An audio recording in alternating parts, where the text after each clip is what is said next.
வணக்கம். ஜோதிடத்தில் யார் புத்திசாலி, அறிவாளி, அறிவுஜீவி, இன்டெலிஜென்ஸு இதெல்லாம் இயற்கையிலே யாருக்கு அமையும்? ஒரு ஜாதகத்தை பார்த்து எப்படி கண்டுபிடிக்கிறது அப்படின்னு கேட்டிங்கன்னா, யார் இந்த புதனுடைய லக்னங்களான மிதுனம், கன்னி லக்னத்தில் பிறந்திருந்தாலே பை பர்த் அவங்களுக்கு இன்டெலிஜென்ஸ் இருக்கும், இன்னேட் டேலண்ட்ஸ் இருக்கும். சைல்டு ப்ராடிஜிஸ்லாம் சொல்கிறாங்க இல்லைங்களா, சிறு வயதிலே பியானோ வாசிப்பாங்க, பாட்டு பாடுவாங்க, அதீத அறிவாற்றலை வெளிப்படுத்துவாங்க, திறந்த பேச்சாற்றல், மெமரி பவர், இதெல்லாமே மெமரி பவருக்கு புதன் தான் காரகன்.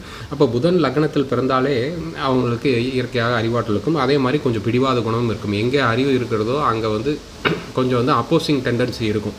அப்போது பாவகிரகங்கள் சம்மந்தம் இல்லாமல் இருக்கணும். ஏன்னா அறிவு எந்த வழி எப்படி வேணாலும் பயன்படுத்தலாம், கெடுதல் வழியிலையும் பயன்படுத்தலாம். அப்போ பாவகம் இப்போ ராகு, புதன் லக்னம், கன்னி லக்னம், ராகு, கேது, இதில் வேறு ஏதாவது லக்ன பாவிகள்லாம் தொடர்பு இருக்குது அப்படின்னா நம்ம பேரண்டிங் கரெக்டாக பண்ணணும்.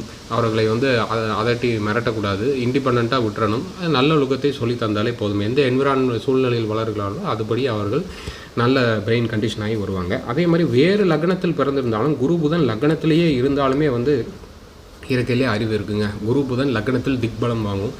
அதே மாதிரி குரு பார்த்தாலும் புதன் பார்த்தாலும் லக்னத்தை அந்த அறிவாற்றலுக்கும் சேனல் சப்ஸ்கிரைப் பண்ணி பாருங்கள். ஃபேஸ்புக், இன்ஸ்டா ஃபாலோ பண்ணுங்கள்.